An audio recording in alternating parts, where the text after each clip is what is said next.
श्री स्वामी समर्थ. नमस्ते सर्वांना. तर पहा, आज आहे गुरुवार आणि श्रावण महिन्यापासूनच मी स्वामींचे 9 गुरुवार पकडायला सुरुवात केली होती. तर आज गुरुवार होता, तर म्हटलं उपवास आहे तर थोडेसे साबुदाण्याचे वडे वगैरे बनवावे आणि रताळे हे 1-2 शिल्लक होते, तर रताळे छान बनवले आणि देवाची देवपूजा वगैरे केली. तोपर्यंत घरामध्ये नवनाथ महाराजांची पोथी लावलेली आहे, तुम्हाला मागच्या ब्लॉगमध्ये सांगितलंच होतं. तर सकाळी सकाळी पहा त्यांनी पोथी वाचायला वगैरे घेतली. तोपर्यंत म्हटलं आपला बाकीचा मुलांचा स्वयंपाक करावा, टिफिन वगैरे.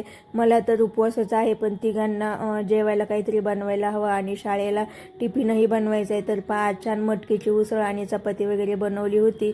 तर पहा, किचन ओट्यावरती स्वयंपाक वगैरे केला, माझं उपवासाचंही करून घेतलं. पण किचन ओट्यावरती तर पहा सकाळी सकाळी एवढा पसारा होतो की विचारूच नका.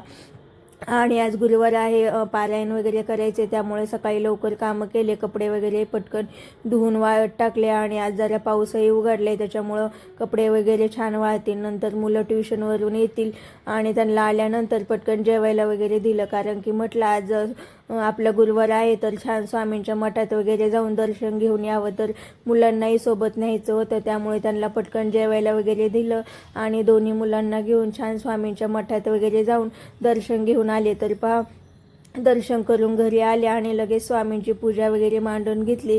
आणि नंतर मग पारायण आणि 11 माळी जप, 11 वेळा तारक मंत्र वगैरे म्हणायचा असतो, त्याच्यामुळे 3 ते 3.5 तास जातात. त्याच्यामुळे घरातली कामं तर पटकन सकाळी उरकून घेतली आणि छान स्वामींना त्यांना केलेला नैवेद्य वगैरे दाखवलं. तर पहा, स्वामींना म्हणतात की पिवळा जे काही डाळ भात वगैरे पिवळा पदार्थ असेल तो दाखवतात. तर छान बटाट्याची चटणी वगैरे केली होती.